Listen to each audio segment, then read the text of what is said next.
जय माता दी। आप सभी का हमारे चैनल में स्वागत है। चलिए जानते हैं माँ दुर्गा का तीसरा अवतार माँ चंद्रघंटा के बारे में। दुर्गा माँ के 9 स्वरूप की अपनी गाथाएं हैं। माथे पर अर्धचंद्र लिए माता चंद्रघंटा दैत्यों का नाश करती हैं। आज है नवरात्रि का तीसरा दिन, जिस दिन माता चंद्रघंटा देवी की पूरे विधि विधान से पूजा अर्चना की जाती है। दुर्गा देवी के 9 स्वरूप हैं। 9 स्वरूपों की अपनी गाथाएं हैं। माथे पर अर्धचंद्र लिए माता चंद्रघंटा दैत्यों का नाश करती हैं।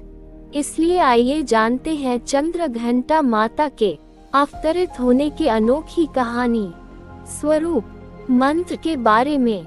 चलिए जानते हैं माँ चंद्रघंटा के अद्भुत स्वरूप। माता चंद्रघंटा का रूप अलौकिक है। माता के मस्तक पर अर्ध चंद्रमा विराजमान है, जिस कारण ही इन्हें चंद्रघंटा के नाम से पुकारा जाता है।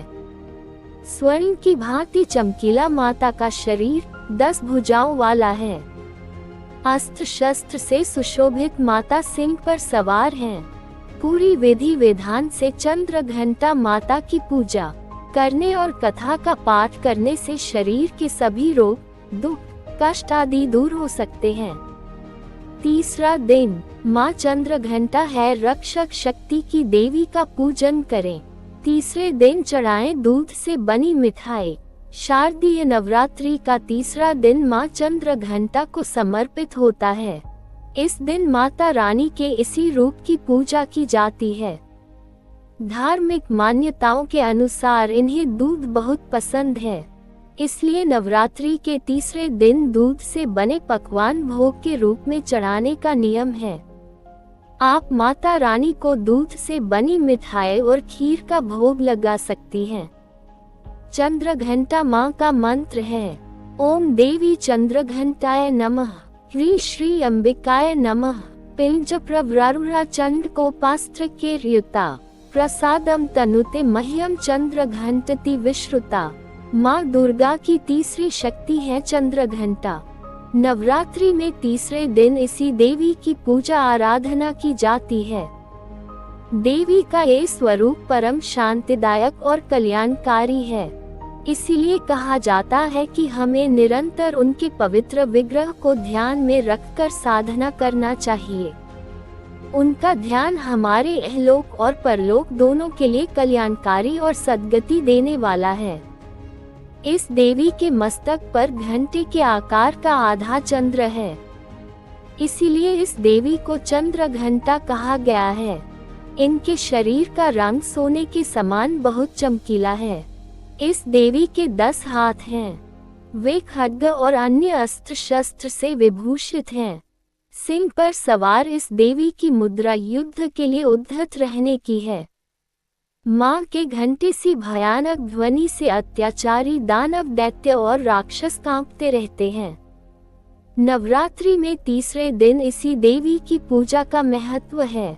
देवी की कृपा से साधक को अलौकिक वस्तुओं के दर्शन होते हैं, दिव्य सुगंधियों का अनुभव होता है और कई तरह की ध्वनियां सुनाई देने लगती हैं।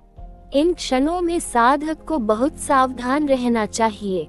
देवी की आराधना से साधक में वीरता और निर्भयता के साथ ही सौम्यता और विनम्रता का विकास होता है। इसलिए हमें चाहिए कि मन, वचन और कर्म के साथ ही काया को विहित विधि विधान के अनुसार परिशुद्ध पवित्र करके माँ चंद्रघंटा के शरणागत होकर उनकी उपासना आराधना करना चाहिए। इससे सारे कष्टों से मुक्त होकर सहज ही परम पद के अधिकारी बन सकते हैं। ये देवी कल्याणकारी है। माँ चंद्रघंटा की पूजा विधि। पूजा शुरू करने से पहले माता को केसर और केवड़ा जल से स्नान कराना जरूरी है।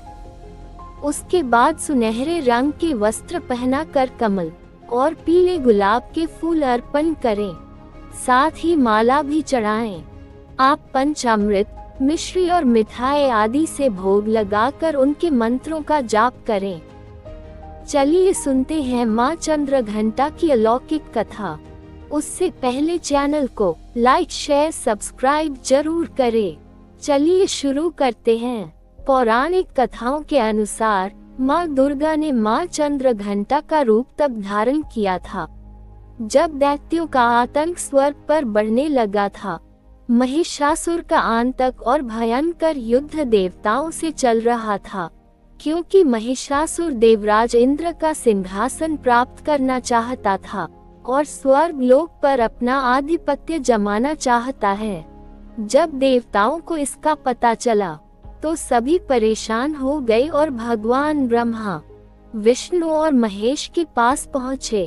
त्रिदेवों ने देवताओं की बात सुनी और क्रोध प्रकट किया। कहा जाता है इसी क्रोध से त्रिदेवों के मुख से एक ऊर्जा निकली और उसी ऊर्जा से एक देवी अवतरित हुई जिनका नाम माँ चंद्रघंटा है। उस देवी को भगवान शंकर ने अपना त्रिशूल, विष्णु जी ने अपना चक्र, इंद्र ने अपना घंटा, सूर्य ने अपना तेज और तलवार और सिंह प्रदान किया। इसके बाद माँ चंद्रघंटा ने महिषासुर का वध कर देवताओं और स्वर्ग लोक की रक्षा की। कमेंट में जय माता दी जरूर लिखिए। माता रानी की कृपा से आप और आपका परिवार हमेशा खुश रहे। हर हर महादेव। अगर वीडियो पसंद आया तो चैनल को लाइक शेयर सब्सक्राइब जरूर करें।